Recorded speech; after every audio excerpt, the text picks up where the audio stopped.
Hello, we are live. We are live. How's everyone doing?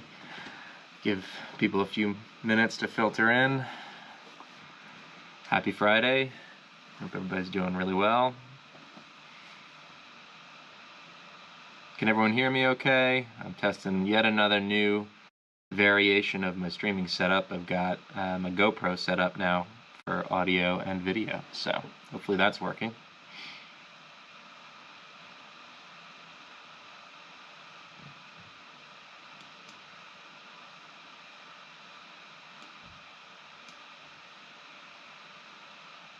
So, yeah, I think today we're going to be talking a little bit about this, a little bit about anything else, really. If you guys have questions about anything, really, I guess broadly Radiohead related, but also just in general, here to chat. What's up, Corey? How's it going? Corey, as you know, is also part of There, fulfilling the role I previously fulfilled, the role of Ed, doing a bang-up job of it as well. I got the yellow color copy, so this is I ordered it from their site, the direct site. Look at that. That's a nice look. I think it looks really cool. I mean, I'm a sucker for the collectible, the color color varieties. But yeah. Hey Diana, hey Clash Panda, Urban Kid. We got a bunch of the usual suspects. Good to see you guys back. Yeah. So I mean, as you guys are coming in, I guess what's everybody thinking about the album? Did you all listen to The Smile? Did you like it? Full live concert for There. We're not sure. I mean, we have footage from, obviously we still have a bunch of footage left from our two recent shows, which were the Bowery Ballroom we did back in May in New York, and we just 2 weekends ago played a show at the Crystal Ballroom in Somerville Theater in Boston. That was a super awesome show. Yeah, we've got more footage. There's definitely going to be more.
And I think I'm back, you guys.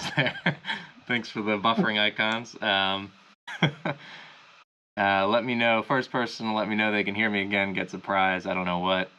I'm still making good on the last time I said that and didn't think of a prize, but yeah, let me know. Can you hear me?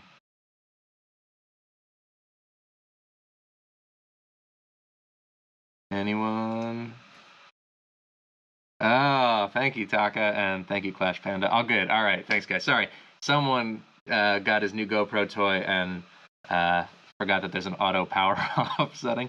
So we found that. All right, so back to the Smile. We've been talking a little bit. Well, we're just kind of getting started talking about this. Before I was so rudely interrupted by my power off, yes, there's more footage coming from recent There shows.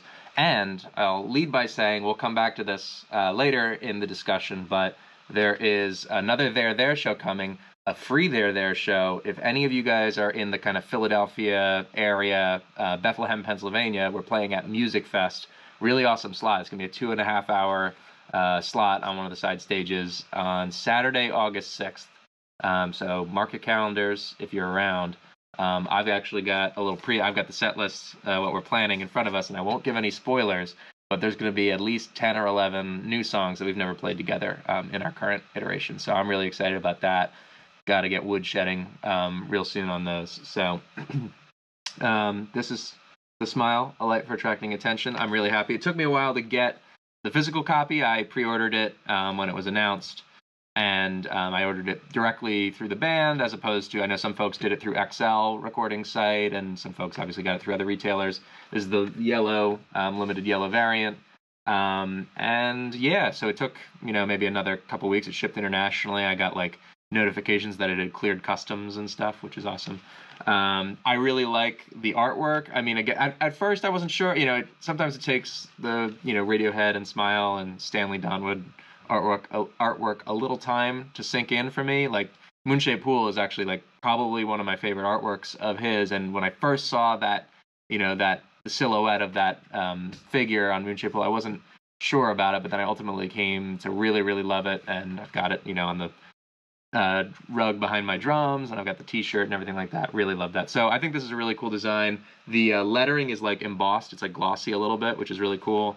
Gatefold, which is always nice, not too much in the way of like, liners or anything else coming besides just the sleeves, and, no download cards anymore. I'm kind of bummed about that, the trend. Like obviously everybody nowadays has streaming. I use YouTube Music, which was Google Play, but yeah, they don't give you download cards anymore. I really like I still have, a music library in Apple, what used to be iTunes. And I like to keep, copies of the things, to just curate what I have and what I don't. But anyway, I'm really stoked to have it in physical form now with the vinyl. And yes, I've listened to it.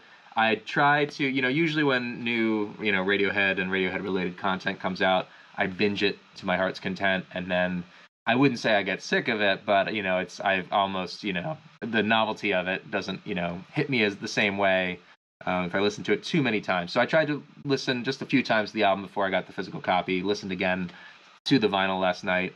It's awesome. I think it's a really great album. I think, there's this weird thing where, and I'll talk a little bit, I know you guys are posting like your favorite tracks, and that's awesome.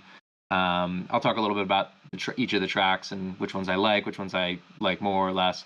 So I was really blown away. The first exposure, obviously, like most of you had, was when there was that surprise kind of Glastonbury 2021 live stream, because nobody was really expecting that, and watching that and the energy of the songs and the kind of like punky, proggy, attitude with the crazy drumming and some really cool energy, from Tom and Johnny. I was blown away by that. That I wore out, the audio, that somebody lovingly ripped from that. I listened to that, for a month on end, pretty much. I was super interested in the songs. What that did, I experienced, firsthand. I've been now, a crazy Radiohead fan for the better part of a decade. I really got into them heavily when The King of Limbs was released. I was kind of living under a rock a little bit before that in terms of, their output, and hadn't listened to the other albums. But, being part of like a release cycle, I remember the Moonshaped Pool cycle being super exciting, and there was a lot of mystery because there really were, there was like a couple singles and that's it, and here comes the album. And obviously there was some familiarity there in songs that we had heard live and in other, perform like Identikit and Full Stop and things like that. But for this one, I really, I listened to these live versions and I got them set in my head. And I know the most notorious example for like diehard old Radiohead fans is like the Bonnaroo videotape versus In Rainbow's videotape. Some of the album versions obviously have a little bit more of that toned back, a little understated thing, more airy vocal, beautiful production as always from Nigel. But I was missing a little bit of that like attitude and snarl. There's a little bit more grit on it in the Glastonbury performance than some of these tracks on the album. But that being said, I think they still, as Radiohead is wont to do, and as The Smile clearly has demonstrated, having them coexist as independent entities, the live version of what we know and the studio version, I think totally works and doesn't ruin my enjoyment of the songs or the album in any way. So I was super jazzed about that. Obviously, I watched the live stream when they did. I got the little poster over there to prove it. Can I point the right direction in the camera? You see it. Then you will never work in television again. Litho print from the magazine shows. I watched 2 of them. I didn't watch the third. Whatever broadcast that would have been was like 5 a.m. My time. But I really enjoyed those performances too. That was immediately kind of where it started, where I was listening. I was like, oh, they changed this up a little bit, or oh, I kind of I missed the Glasto 2021 or whatever. But then they started releasing a lot of singles, right? Like they did 5 or 6 songs out of the album as singles, and I listened, but I know how sometimes people wait out on the singles because they want to really hear the album as a full experience to start. So that's interesting. I don't know, whether that was a deliberate strategy on their part or if that's just the way. It seems like more and more artists are releasing more singles before the physical, unified release of an album these days. I tend to still think of most albums as meant to be consumed as a whole, like a movie, as opposed to, episodic TV, right? But I think that, it was an interesting thing, but I still enjoyed. Once I came around to I tried to, again, not to over-listen to the singles, but the first couple, the things that struck me, and I'll get into, again, like the songs, specifically like Skating on the Surface was an early, I remember it from when it was a Radiohead live tryout, and the new version, when I heard it in the Glasto with the weird time signature, and that was actually the first song that Taka and I chose to cover from the Smile sessions as they were. I was like, oh, this is like a little bit more, muted. He's singing a little bit, softer. It's not, hitting as heavy for me in the record version. But there were some beautiful new elements, right? Like the horns and, the way that they played it out. But yeah, so that and I think Panavision. So the Skating on the Surface and Panavision where I was like, oh, I don't know if I like these studio versions as much as I did the live. Now that I've listened to them several more times, I definitely appreciate them. But I think I honestly still prefer the original live versions of both of those. But in terms of other tracks that really grabbed my attention, so going through the album, well, I can get the track list here. Haven't memorized it yet. The same, I think the studio version, I like the studio version. The synths, I think there's some really cool synth sounds on there. I think it is really cool how they pulled it off live, and it's another one of their, syncopation masterpieces of like where the heck is the downbeat, but it kind of comes in halfway through, right? The Opposite was one of my early favorites from the Glasto set, and it's basically like, if you guys noticed, you probably noticed or picked up the same way that I did, a lot of these riffs and these songs, people have mentioned, started out as like Johnny Greenwood delay tricks. If you've seen my video one of the first tutorial videos I made on the channel, talking about how Johnny uses little tricks and concepts with delay pedals to kind of invent riffs and ideas. These were a lot of things he seemed to be working out on the Moonshaped Pool tour that became full-fledged songs. So The Opposite definitely had shades of Identikit for me, the way that he was using that kind of syncopated delay sound.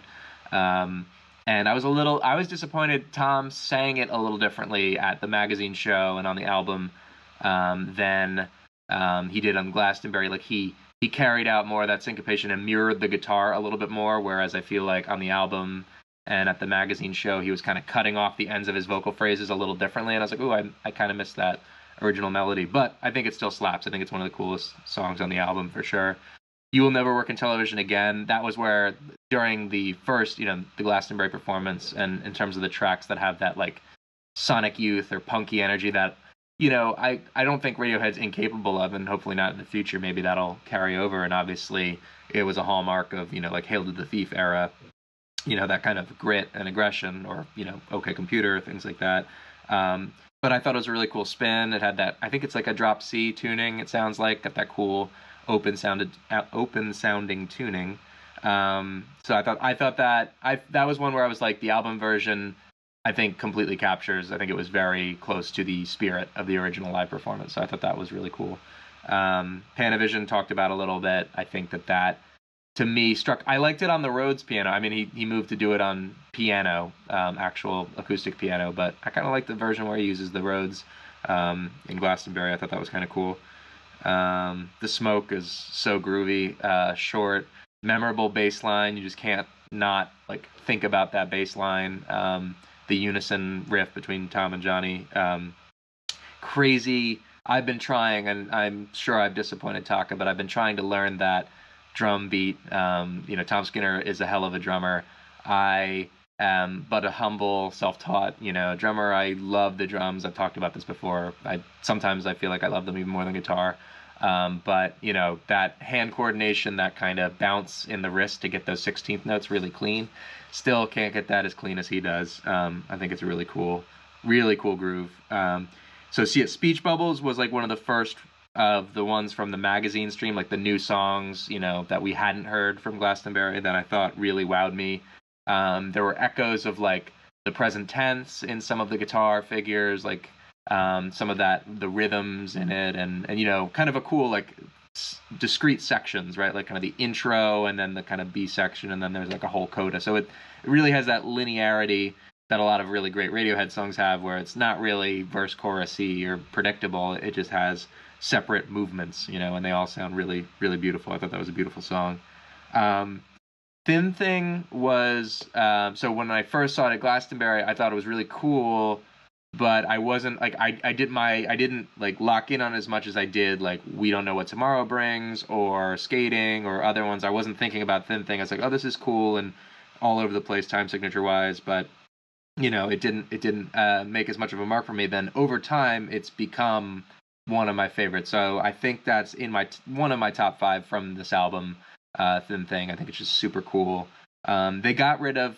So again, this is just me getting obsessed with like the little details, but there was a little snare fill that Tom Skinner started doing live to transition between the verse section and the kind of the breakdown section with Johnny playing the distorted guitar. And he didn't do it on the album, and I was like, oh, that's kind of a bummer. It just kind of goes from one section to another. There's not that like ripping open moment where it transitions. Open the Floodgates. That's I didn't. So of all the previous Radiohead rarities, I had heard about it for a long time. I must have listened to a version maybe years ago and didn't really think about it or like remember it. But then when they came out and did the magazine with those, beautiful synth arpeggios, and again, Tom was playing a Rhodes at that performance. I thought that was beautiful. I still think it's, again, I am a sucker for the very, like the Dawn choruses, the All I Needs, the very like emotional and beautiful sounding songs with those chord changes. So I thought Open the Floodgates was amazing. Free in the Knowledge was really cool. Kind of Neil Young-y, right, in a way. Awesome coda to that one. With when the drums enter, I thought it was a really cool change up. Great melodies. I think this is the one example, and a lot of people have talked about this, but people say like, hey, were these songs supposed to be Radiohead songs? Like, do they feel cheated because there's all this beautiful music that Tom and Johnny have written, and maybe this could have been LP10, for Radiohead. And I think it's tricky because on the one hand, of course, anything that Tom and Johnny do or put their hearts into creatively is going to sound a little bit like it could have been Radiohead, because that's just who they are. They have a fingerprint. That's what makes them amazing artists, is because they sound like them and like nobody else. But I think that over the grand scheme of things, of all the various side projects, collaborations, this is not the first time that obviously the members of Radiohead have branched out and done their own thing. It's the first time that really kind of two of them have directly done it together, which is what made it feel like a little bit more like cheating on the band. But I don't see it that way. I think out of respect to their creative efforts, and to not downplay the contributions at all of the other members of Radiohead, and to not overly compare this to Radiohead, because they want it to be its own thing. Otherwise they would have made it Radiohead, right? I don't think this was a stand-in for a tour that they couldn't do. I think they were just writing songs like they always are, and they decided maybe these have a little bit of a different edge to them, so let's make this thing. And like somebody said, Tom Skinner is a different drummer than Phil. Phil's a fantastic drummer, and you guys saw the recent video I did. a good drummer, and same way that a good guitarist is not, just the scales you can play. A good drummer is not just the chops that you have. Tom Skinner happens to have a whole lot of chops, being a very good jazz drummer, similar that Clive Deemer does. But they do different things, and that's what sets the music. I think what sets the music apart, right? I think the way that Phil approaches like melodic and rhythmic drumming, and maybe less is more in a lot of places, in some cases more. Like I think Phil can do a lot of really cool things technically that maybe he couldn't when the band first started. But Tom Skinner just comes from a different world, and that blending of influences and styles I thought was really cool. So anyway, that was a long aside about Free in the Knowledge. Anyway, if you had to point to one song to say like, yeah, this probably could have been on like a Moonshade Pool or been a Radiohead song, I think Free in the Knowledge, and then the easy answers would have been Floodgates and Skirting, because they kind of were tryouts. But again, I think Tom, has famously said it's like depends on who he's sampling. Like, depends on he writes songs all the time, and they could become Atoms for Peace, Tom York solo, Radiohead. I think it's cool, how he decides to vary his creativity over different domains. So. But I think there's a lot of John.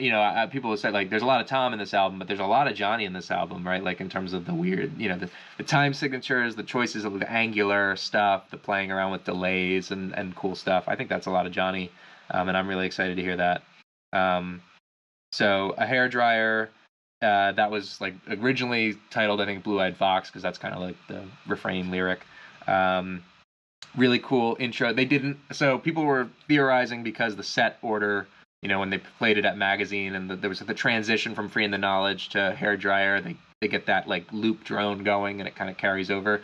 They didn't do it as prominently here. There's kind of a fade out on Free in the Knowledge, and then it comes back in. So I was interested to see that they didn't really connect those songs as much as they were live, but it was still really cool. Awesome, beat, the way that drum beat. It's almost like a Stuart Copeland type thing. He's like active hi-hat, syncopated kicks, really cool.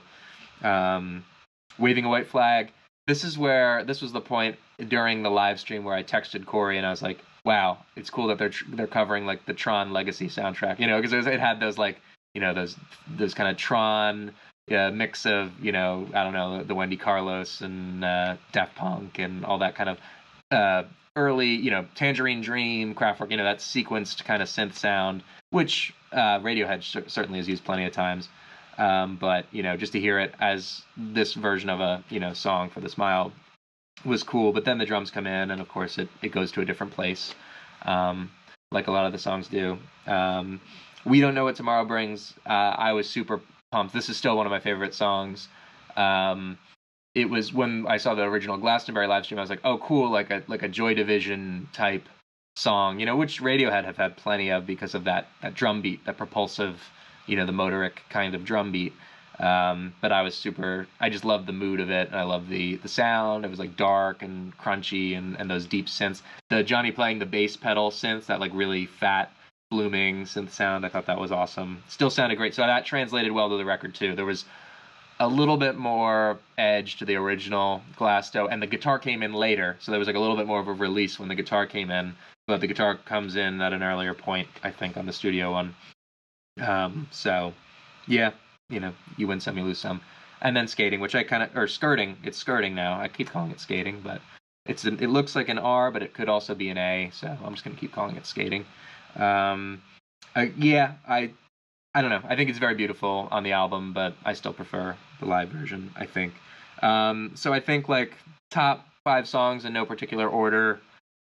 Let's see. Speech Bubbles, Thin Thing, Free in the Knowledge, Floodgates, and We Don't Know What Tomorrow Brings. And that list may change from time to time, but I think those are probably my top 5. And then, for people's, things that, like maybe I could do, not without, I wouldn't do without. I wish, as many of you probably already noticed, that Just Eyes and Mouth was on the album. I don't know if that would have I don't think it would have ruined the flow or made it too long or anything like that, maybe from a vinyl pressing perspective. But I love that. It's the end of Talk Show Host. It's the live solo from Talk Show Host turned into a song. And I just think it's really groovy. I just love the little, like drum pattern with he's got the stick click or the cowbell or whatever he's playing in the original live one. I guess that's it. Track by track, the whole album. So yeah, I've been looking at what you guys have been saying in the comments. Let's see what did you guys think? Johnny's guitar during the chorus of Floodgates is very cool. It's, it's got that. Is it like it's like a modulated echo type sound, which he's kind of, he's obviously been using a lot of space echo or tape delay type delay in this too, because that's his standby for Radiohead stuff. But he's using the DD200 now, which I'm proud to say I have too, which has a lot of cool, it's got all the different modes and styles of delay. And I know Taka's hip to it now, and he's been using it to great ends on his channel. You should check out, Sataka did a really good tutorial on how to play the riff from Thin Thing, which is a similar concept to present tense, because it's like that 5/16 delay setting, but it's doing like octave shapes and using the open B string. Really, really cool tutorial, and he nails the sound. And that's an aside about Johnny's delay. But yeah, his tone during the chorus of Floodgates is great. Yeah, so let's see. Radiohead Unconstrained, Jim says. Yeah, they're really leaning out into all those effects and single repeat delays even more than before. Yeah, math nerd out. And it's funny because I was talking to somebody who was just who felt a little differently about that. Again, I would not call myself the biggest like prog rock fan in the world, or, like I'm not super into like a lot of the really, I don't love like Rush or any of that. I love some of their songs, but it was never my genre. Apart from, where folks like Radiohead or Pink Floyd, took it or whatever. But the math side, I was having a conversation with somebody who was like, oh, this is like, it's too mathy, like just write a great song, like, and I was like, I guess I can see that, but that's, why not both things at different times? Let it be. And I think on this album, there's a good mix, right? There's some songs, like I said, like Free in the Knowledge, Open the Floodgates, that are a little more straightforward and earnest, and, and then there's a few that are just like, where do they come up with this? It's crazy, it is nerding and really cool. And that's why I thank Johnny, because I think of Johnny when I think of that a little bit more, although Tom is really good in an odd time signature too. Yeah, so Skinner over Selway. I mean, if on certain dimension, if you had to score them in certain ways, but as a whole, I'm a, guy, for utility players, I'm a sucker for Selway's drumming a lot of the time too. Yeah. Johnny adds the strings. It could have been on Moonshape. Well, yeah, there was a lot of extra string additions, and they used the London Contemporary Orchestra like they did on Moonshape Pool and on, some of their other work beyond that point. Yeah, I think what's right is like what makes Radiohead is the other three guys. Like I think, to me, I don't listen to this album and I really don't think of Radiohead, because it's like, where would Ed, well, if Ed was going to listen to the song and play something, like what would he play, and like would he be able to do what he normally does? Colin's bass lines are so creative and funky and beautiful, like the whole is greater than the sum of its parts in a big way, for Radiohead, but also for this band, because I think the chemistry that these three guys have now in this iteration is really cool. And the fact that somebody referenced a lot of the new songs they've been playing live, because now they're on tour, and I'm excited. I'm going to see them in New York in November. So I can't wait to see some of the new stuff. They're coming up with new stuff. And again, people say, oh no, that means another Smile record is coming before a Radiohead record. And it's like, well, if that is the way it is, so be it. I don't doubt that they're still, I believe them when they said in interviews they're not done. They're not done with Radiohead yet. Like, they'll come back to it. They're more patient than us. Like we're, spoiled by traditional, artist label, album release cycles, and they don't follow the mold in so many ways. Why would they, worry too much about they just do it when it's right, and that's why it never feels forced. So I'm excited to hear some of those live songs. The songs like Bodies Laughing, I think, Colors Fly. I forget which one. I've only heard a couple of them. I didn't listen to all of them. And again, I was like, should I listen to it, or should I wait for, it to actually come out? Am I spoiling it like I did with Glastonbury? I don't know, but seemed like cool songs. So I'm excited that they're energized and that they're having fun clearly on the tour, which is awesome. So, yeah, okay, let me see. Monkey Red says, can't get into Speech Bubbles, Floodgate, Free in the Knowledge. Maybe the lyrics, some of the weakest. Yeah, there's something to the lyrically. There's some things that Tom has been doing differently, where it's like a little bit of a, he's always been one for either thinly or not very thin, or fully veiled social commentary or whatever. And there's certainly some of that in the lyrics. Um, I think, like what it's kind of like the same, like what started with like the numbers. The numbers to me, like, yeah, is not the most subtle poetry that Tom has written. There's some beautiful lines in it, like pour us away like soup or things like that. But, we have this, people have the power kind of lyric is not usually what he's used to writing.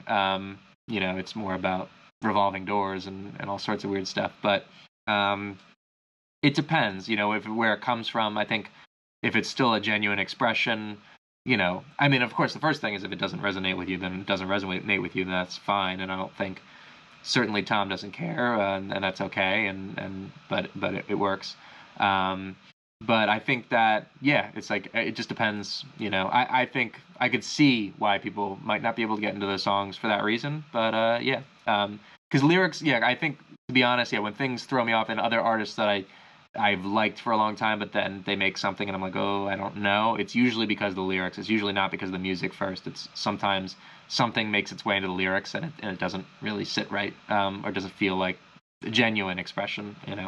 Um, but there's a lot of confidence in singing sometimes. Sometimes lines that do sound awful on paper, you can make them sound amazing. And I think that's some of like Radiohead's crazier lyrics have been.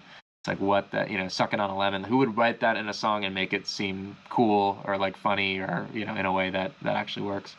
Um, yeah. Uh, yes, thanks to Taka. Taka is here. Please, of course, give him your love. He, my fearless partner on our YouTube collaborations. And, yeah, we're gonna. I owe Taka some work. I think we haven't made a video together in a while. I'm sure you guys have noticed. I know he's been a little busy, and I've been busy with their stuff. But we're gonna be working at it, getting some more stuff going pretty soon. Um, and yeah, his channel's excellent. He's got some great videos. Um, Others feel like they were worked out on a whiteboard. Yeah, that could be. I mean, they literally did have whiteboards from some of their sessions and things like that. I don't think, of the new ones I listened to, I don't think it was Bodies Laughing that I heard, and I heard that was a In Rainbows leftover, potentially, right? That was one of the ones that was on the chalkboard from the In Rainbows era. I never heard it in that iteration, or I don't know if there exist versions from that iteration. I don't think I heard it um, of the new version. I think I only heard maybe Colors Fly. I can't remember. I didn't. I tried not. Again, I'll have to come back and decide how much I'm going to listen to the bootlegs until I either hear it myself live or hear it on a recording. It'll be the next Smiles. Yeah, before Radioheads. We'll say, right. Like, I mean, and this kind of ties in someone was saying about Ed doing his own thing. Yeah, like it's possible, and I think that's, I've talked to people who think maybe that too. Like, it was like Ed wasn't ready, and that's fine. I mean, if you've seen his, Instagram live streams and how open and personal he's been with everyone throughout this whole pandemic and the craziness about how it's, affected his mental health and things like that. To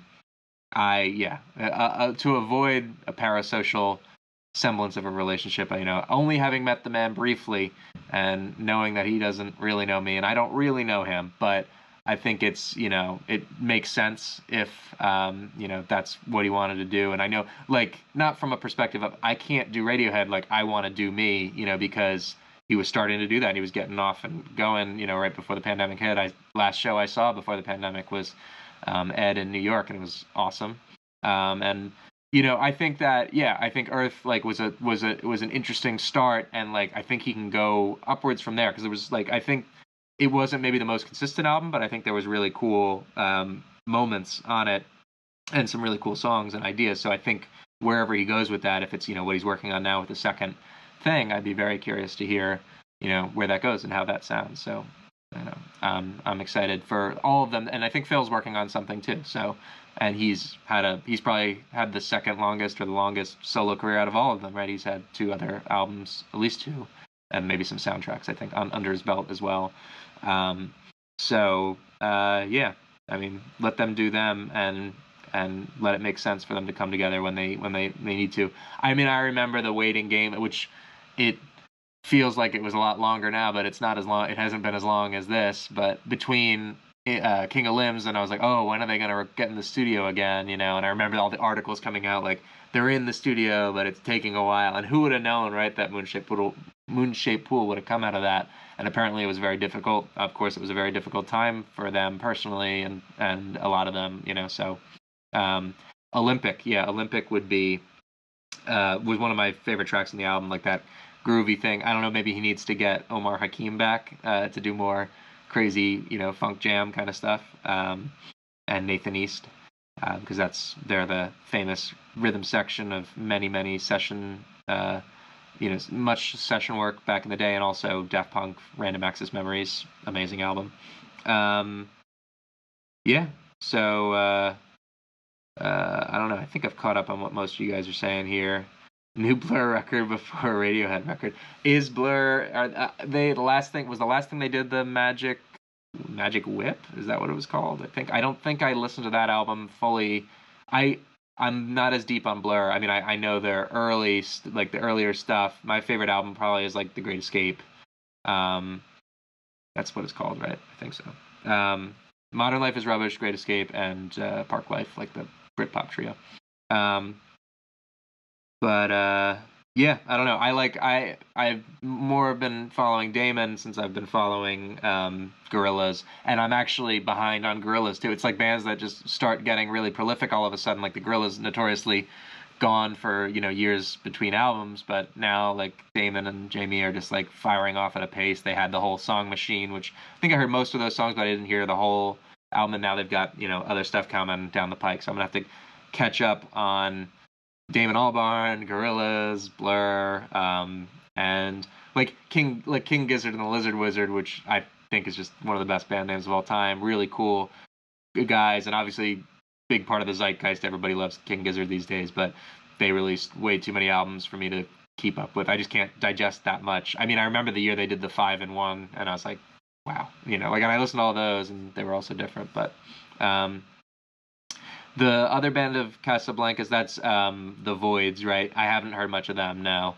I get so probably myopic on, you know, sometimes I'm so in the zone on Radiohead stuff that I other bands that I like and artists that I like, I don't delve as deep into their, you know, solo stuff or the stuff beyond the stuff that I know.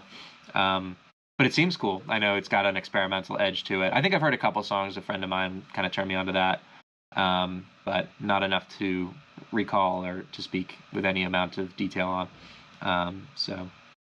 But I mean, so I guess you guys, hopefully some of you guys have tickets to see Smile shows if you were able to. I know that was a harrowing process. It seems like obviously everybody, at least those of you guys who are in North America as well, because obviously they've been touring Europe. I know some of you guys are overseas, so maybe you've already seen them or maybe you will see them soon.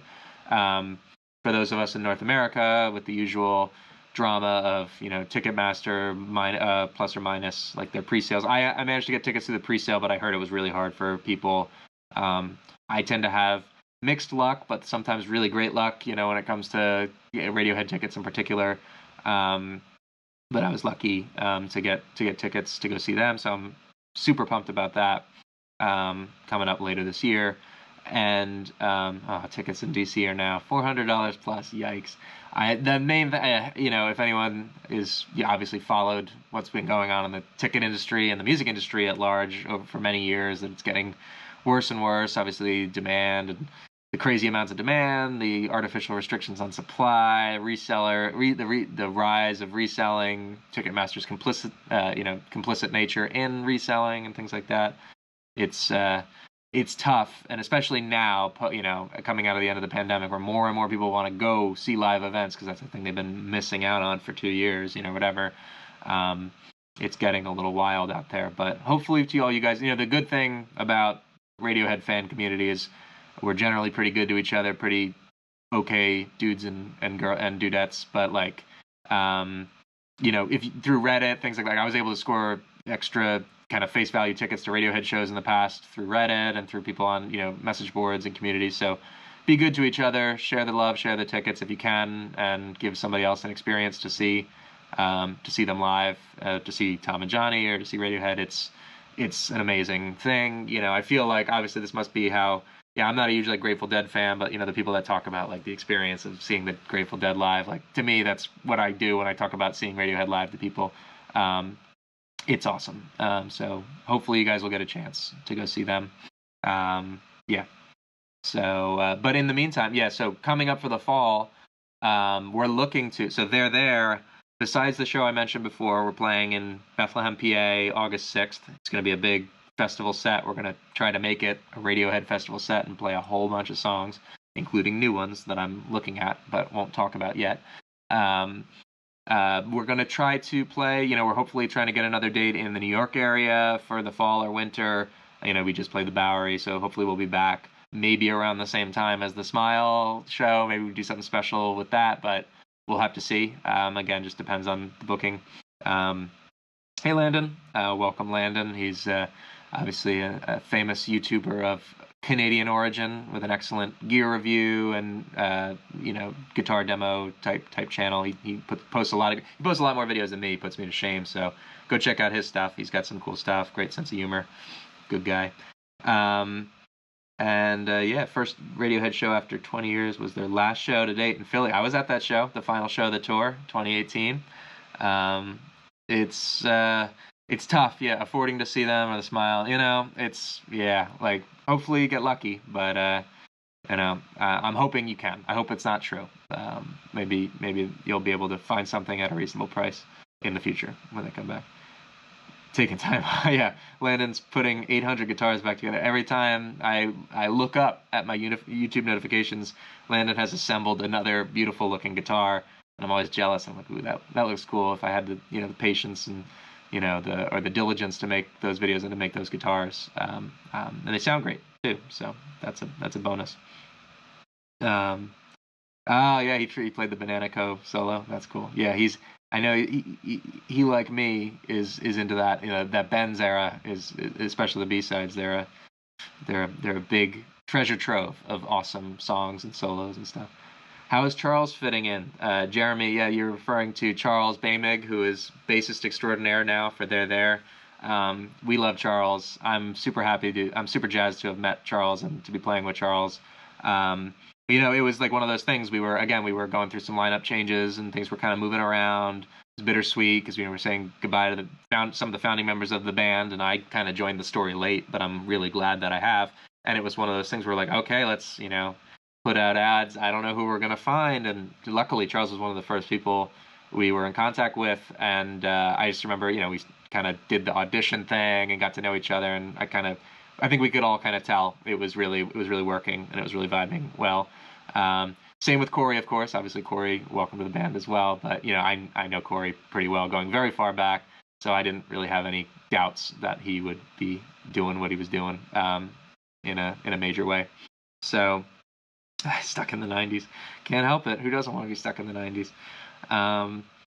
Yeah. So, yeah, no, Charles is doing great. We're super excited to work on, you know, some of these songs. There's gonna be some really great monster bass lines and things for him to take on. So yeah, no, it's super cool. We've got some cool ideas. Charles and Colin and I have had some weird ideas that we want to play around with, from like marketing purposes and things like that. You know, the cool thing about, yeah, being, you know, a Radiohead nerd and a Radiohead tribute band not only is performing to other Radiohead nerds and having that communal experience, like I've said, like you'll see in the videos we post from the shows, like it's us just having a good time with people we would be in the crowd with anyway at a Radiohead show. So it's that like group celebration type thing, but then also like the funny and weird stuff we get to do just to like have fun with it, you know, like trying to advertise our shows and just like, you know, coming. So I made a couple ads, like tried to like come up with like weird twisted versions of Fitter Happier and do the Cheap to Muse thing and do the, you know, the Apple Fred voice thing. And, you know, it's like, you know, it's obviously you're paying homage and we're trying not to, you know, body snatch too much, you know, to, again, I use that term a lot now to quote the song, but like, you know, we're inhabiting our heroes, but we do it out of love and we don't do it to be, you know, like hugely commercially successful, just to have fun. And we love playing music and we love Radiohead. So it's been a real treat for me thus far being a part of There, getting to do this for all of you. So stay tuned. There's hopefully more exciting stuff coming. Muscle Museum in the next There show. That's the Muse song, right, from the first album. Probably not. Probably we won't be playing Muse songs at the show. I still have a place in my heart for Muse. They lost me a little bit, a lot of it, maybe more recently, but I still think they're excellent musicians. I just sometimes I'm like they're writing a lot of the same 1984 book report over and over again in some of their albums, which is kind of rough. But let's see, yeah, Landon. Oh, you almost got the EOB strat. But you got something else. Okay, I am very curious to see that. Yeah, I got my EOB is floating around. Oh, why do I always pick the wrong side to point to? Back on my right, your left, is the EOB Strat hanging out. Cool guitar. Obviously, Corey can vouch for that too. Really cool guitar. I'm planning to use it more, obviously now since I'm not using it as directly in there, I'll be using it more for some of the like ambient stuff. I've got ideas kicking around for more original songs. I think Zach, Exit Atlas, had that question before. Sorry, Zach, I saw you. I have some ideas. I have one idea in particular, and this is, I feel like how it always goes. It's like semi-annually to annually. There's one idea I procrastinate on for months until it's like November, December, and then I do all the production work to actually finish the song. So yes, more original ideas coming, probably featuring the EOB Strat like What Comes After did. So yeah, we'll see. I would love to come to Illinois soon. Thank you, Quest OCD, and thank you for the appreciation. Appreciate you back, Corey. Thank you for the 3 strat icons. That tells a real story. Yep. So where are we at on time? Yeah. So probably hang out for maybe another 5-10 minutes. Any other Q&A questions? You guys have anything? Anything else about there or about the band, not the song? Oh, the song. We posted the song. Hopefully you guys enjoyed that. It's kind of weird because, I'm working on, I'll just say I've been working on a cover of the kind of like the more studio cover of it, but have, with many other things that I've been doing, been distracted and not able to finish it. But that's been like the white whale for me for a while. So releasing a live version before I technically do the cover, I was like, oh, okay, well, I got to get it out there somewhere. Folks have been wanting to hear there for a while. And it's one of my favorite songs, and I have so much fun playing that one live, and I'm sure Corey and the other guys do, just doing the drums and things like that. So super cool song. Hopefully get back to doing some more stuff like that soon. GA Smile Ticks for Boston. I won't be going to Boston. I did see that they were there. It's at Roadrunner, right? I think. I'm going to New York. But excited for that as well too. I'm sure it'll be both will be great shows.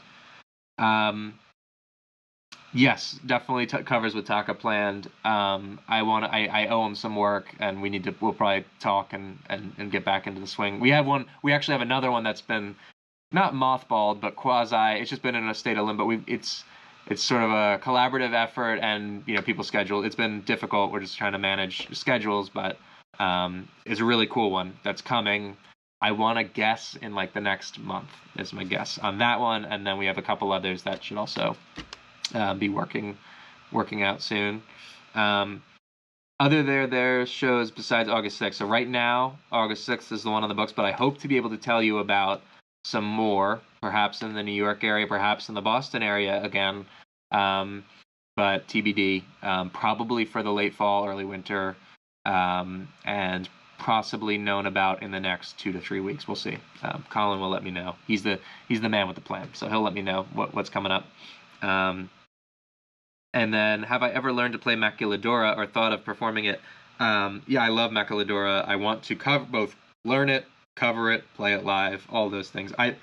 That was one of the first B-sides where I was like really getting into the B-sides, going back and all the songs that I had missed, and I was like, oh, this is cool. Like, this feels like it's like a microcosm of a different band within the band from the Bends era. It has a sound, and it sounds like them from the Bends, but it doesn't, at the same time, so I thought it was really cool. Yeah. Opinions on Nigel's productions. I love it mostly, but I find sometimes he leans on reverb a lot, at least recently.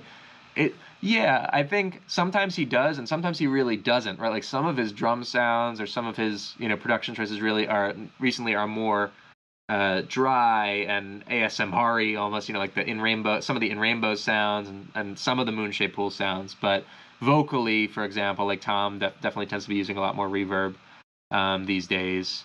Whether that, obviously Tom's voice is a human voice and it's changing and evolving, and I don't know if it's as strong as it ever was, but it's, to me, it's still one of the most beautiful voices, and he uses it in ways I can't comprehend. But I think I was a little, so I had some debates with folks. I was thinking I heard, which you don't normally hear in Radiohead songs or in Tom York's work, but like more apparent vocal correction, like on Panavision and Skating or Skirting. I heard some things where I was like, oh, okay, he's singing it differently. He's singing it right from the head. Like, he's not actually belting anything. Some of the parts where he would have done like a mixed voice, he was doing pure falsetto. But there was like a little bit of a stair step thing where I heard some phrases as like, that sounds tuned. And it doesn't sound bad. It doesn't sound like, T-Pain or something like that. But it's not normally Tom, where it's like either warts and all or it's just like executed perfectly. But yeah, I think, it's still his voice and it still sounds great. It's not beyond the point of recognition. It's not where it's like he can't do what he can do, because he does some of these things he does live, like the original when he did the Glasto performance, and his voice sounded better than ever. Like in most cases, there were some parts that were like a little, wilder, but yeah. So I thought but get back to the point, Nigel's production. Yeah, I mean, it's very clean, and he likes, how he does his stereo separation. Sometimes there's interesting choices of how he does the panning.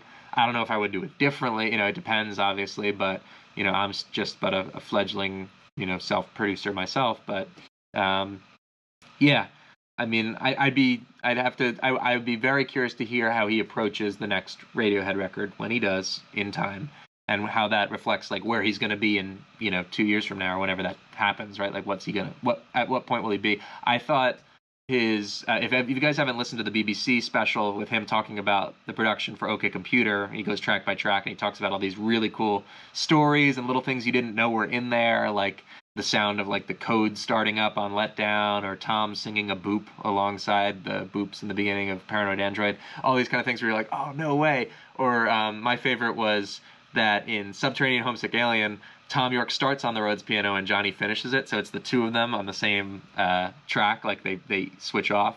I thought that was like, that makes so much sense, because like some of the stuff on the piano, the harder stuff later, it's like that's more like something Johnny would do than Tom, so I thought that was cool.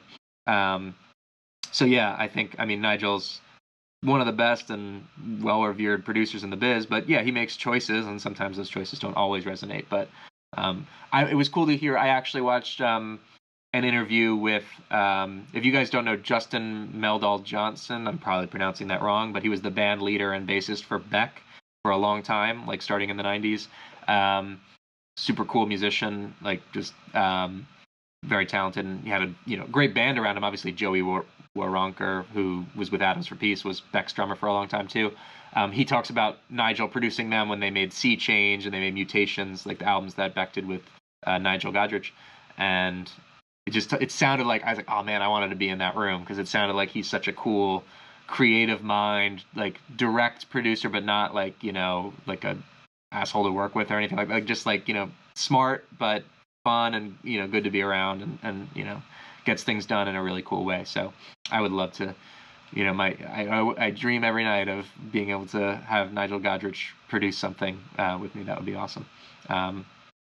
Anyway, that was a long aside about Nigel, but not unwarranted. So recommendations for Logic Pro tutorial videos, especially on running existing tracks through external pedals and recording back into a new track. So for Logic Pro, I think the first thing I did that got me running, I have it somewhere in another room, but I went to like Barnes & Noble or one of those places and got one of those like reference tutorial books that I forget who makes it. Like it was one of the Apple blessed ones, the ones that Apple uses to train their employees on it.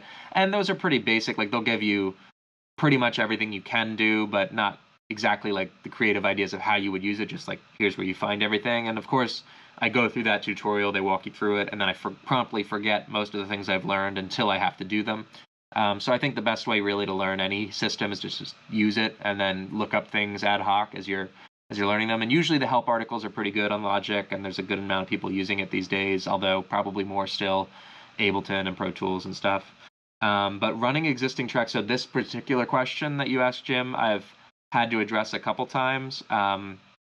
Is what I do is you have to have an interface. Your interface has to have, like dedicated outputs beyond just like the main mix. Like if you have an aux send or, additional outputs. I think the time I did, so like when I did it on an original song, I think From Ashes, I routed my drums back out through the Space Echo pedal and then back into the interface. What I did was it was the Focusrite. I had the little desktop interface, and that has main outputs 1 and 2, and then it has a second pair of outputs. And so I just sent like whatever it was, 1/4-inch cables out of those outputs into the pedal, back into the front of the interface, like channel inputs. I'm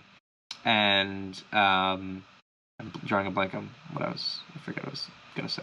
But yeah, that's like the main way you would do it, is just kind of like a send path thing. Some people, like if you have to do through a guitar, like the way the pros do like reamping, like sometimes there's a dedicated box that turns a line level signal back into an instrument level signal so that it can go through pedals and then go into an amp and then be mic'd and brought back in. But if you're just doing round trip of like line level signals, usually a extra output or an aux send, and then bringing it back into regular channel inputs on your interface or whatever that is. So I think it's possible. It's definitely possible on my current interface too. I'm using a PreSonus Quantum, and I've got like expanded preamps on that through the digital like inputs, the ADAT. But it has several outputs. I think it has like 8 line outputs. So you can also, as long as you have those outputs and Logic recognizes your interface, you should be able to pick those outputs as a destination for your track. So if you've got guitar on a track and you want to send it back out through some pedals and then put it on a new track, you go to the track that has your recording on it. You pick, instead of the output, which will be set to like main output 1 and 2 by default usually for all tracks, you should be able to pick from that drop down, pick like output 3 and 4, and then you might have to send it to like a bus in order to do that, send it to a bus and then route that bus through output 3 and 4. But that's without me doing it recently or looking at it. But if you have specific questions, let me know. I try to help you out as much as I can. But sometimes the internet is the best resource. Finding the audio for Glastonbury stream. Where can be found now? Doesn't seem to be sale on the website. Maybe I'm missing it. Yeah. It was Reddit. I found it on Reddit, and it might still be floating around. It probably got taken down a lot of places. Obviously, I don't take it to sell it or reshare it extensively, but more just, just for my own personal enjoyment and listening. But you should still be able to find it somewhere, and if not, drop me a note, and I'll see if I can help you out. Yeah, let's see. Why do they never perform Sulk? The vocals are crazy in Sulk Land, and yeah, I covered that one a while back and was thinking to myself, I had to amp myself up to be able to get even close to that, and I was happy with how it came out, but I can see why I would not want to if I was Tom York sing that night after night, because that's crazy. It's crazy high. Subterranean Road Switch was super cool. Just uploaded a Dex Dark cover video, Vshak. Congratulations. Cool. Oh, and you took some tips from the breakdown. You're welcome. I'm glad that was helpful. Always encourage folks to go out, do what I'm doing, make covers, and have fun, and just enjoy the music and enjoy the production of it, because I do too. Awesome. Oh, okay, so you have the 2i2. I think I either have that one or the 2i4. It might be the 2i4, so maybe the 4 is the 4 outputs. I don't know. But you should be able to pull it off. Let me know how that goes, Jim. You live in India. Thoughts on Johnny's Detour with Junoon? I thought Junoon was super cool. I was very excited when they opened up on the Moonshade Pool Tour, because I had watched the Paul Thomas Anderson documentary, listened to the album. I thought there was some really beautiful songs in there. A really cool mixing of elements. I did not know a lot about, Indian traditional music or different styles. Just colloquially from what you see in media, but not really knowing like the depth or the history behind that specific subsect, what the Rajasthan Express was doing. They were super fun and funny live. They had a great time, like on that tour. You could just tell they were loving it. Very energetic, great way to open the shows. I think I saw rumors that Johnny was working with Shai Benzor again recently in the studio. So maybe there'll be, if it's not with Junoon and with those musicians, but something, because Shai Benzor's songwriting on that album is fantastic. Private feedback on some of my hobby recordings. People send me stuff. I'm obviously honored and flattered if, through Facebook or Instagram or through email, things like that, things to listen to. I'll, obviously I get super busy and sometimes it takes me a while to respond to folks, but I always try, to give a listen and tell you what I think, but, take everything I say with a grain of salt. I don't know everything there is to know, but it's always great to hear folks doing that and being creative. And, it's what I would want if I was sharing my tracks with somebody too. So, yeah, I mean, send it along and I'll try to take a listen. Yeah. Johnny helped Tom transcribe his acoustic parts to piano early in their career. Tom's like piano journey and how he's been playing. I mean, he's certainly. I heard that he was practicing piano a lot himself during the Benz and OK Computer era. Like he was just playing a lot of piano, and especially like in the lead up to Kid A, where like everything in its right place. So his style has certainly, evolved, and he's capable of some really crazy, intricate stuff himself. I don't think just because, he didn't play the second half of Subterranean that he couldn't have played those parts. And live he does a lot of those arpeggios, but he's got an insane timekeeping device in his brain, for how he does his rhythm guitar and how he does his piano parts. Singing, having tried to sing and do those things, I can tell you it is extremely hard, way harder than it looks.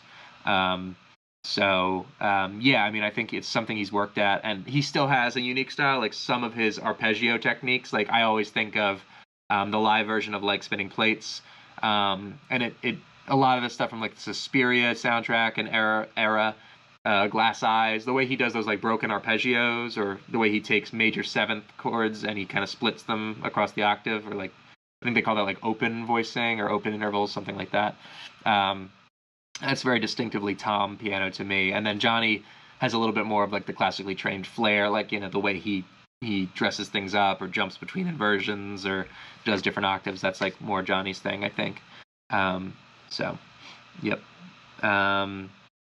But yeah, it's interesting. But specifically to your point, transcribing acoustic to piano, there's something about how Tom has these great song ideas that he'll start on one instrument and then you realize he wrote it, or he can play it. If he covers his own song live, he does it differently when he plays it on, he does it on a guitar or he does it on a piano, and he's constantly like reinterpolating. For me, when I'm just like thinking about something, I'm writing on one mode and I can't think about how it would sound like, on a piano, but he writes these things that sound good in so many different contexts. I feel like Lotus Flowers that was that way, or maybe it was Lotus Flowers, like a couple of the songs from that era where he was messing around and there was like a guitar and then he did it somewhere differently, right? I did cover the new from Interpol. I'm going to wrap up in a couple seconds. This has been great, guys. I did cover the new from Interpol. It's somewhere on the channel. Just search my name and the new Interpol. That was super fun. I definitely want to do some more Interpol covers soon. They're another band very dear to my heart. So I'll probably get back to that. Man of War, I covered Big Boots. I covered the like Meeting People is Easy version, but I extended it and tried to like fill in the gaps. But I don't know if I'll do it again as the full, like the Man of War version. It was meant to be a Bond theme, but it didn't work out. They said, no, you can't do that. So then they wrote Spectre, and then they rejected that too. 2 strikes, 2 mistakes on the behalf of the Eon Productions. Because as much, what was it? Oh, that was they went with Sam Smith, and I really didn't care for that song. But like the other themes they've had with other pop artists, the Adele Skyfall theme, even the Billie Eilish No Time to Die theme, those were great. But, Spectre was a million times better than whatever, Writing on the Wall. That's the Sam Smith one. Radio Hurdle, is that it's like Wordle, but it is like you hear the song and you have to guess what it is from a small snippet. Is that what that is? I think. It sounds right up my alley. I love doing that kind of stuff. I was excited when we did the tape snippets. I was just watching somebody else's tape snippets video from Moonshaped Pool and being like, all right, I think it's Reckoner or whatever. So, All right. So I think I'm going to wrap up. Stay tuned, guys. We're definitely going to have more information. We're going to have more videos from the show from there. Stay tuned for that. Probably coming next week. We're going to have new shows to be announced coming in the next couple of weeks, hopefully. And then more covers with both myself, with Taka, of course, my dear friend Taka, and, some other stuff too, Interpol covers, mixed bag, tutorials. Can't wait to share more of that journey with you guys. So thanks for hanging out. Go listen to The Smile if you haven't already, and be well. Have a great weekend, and I'll talk to you guys soon. Take care, everybody.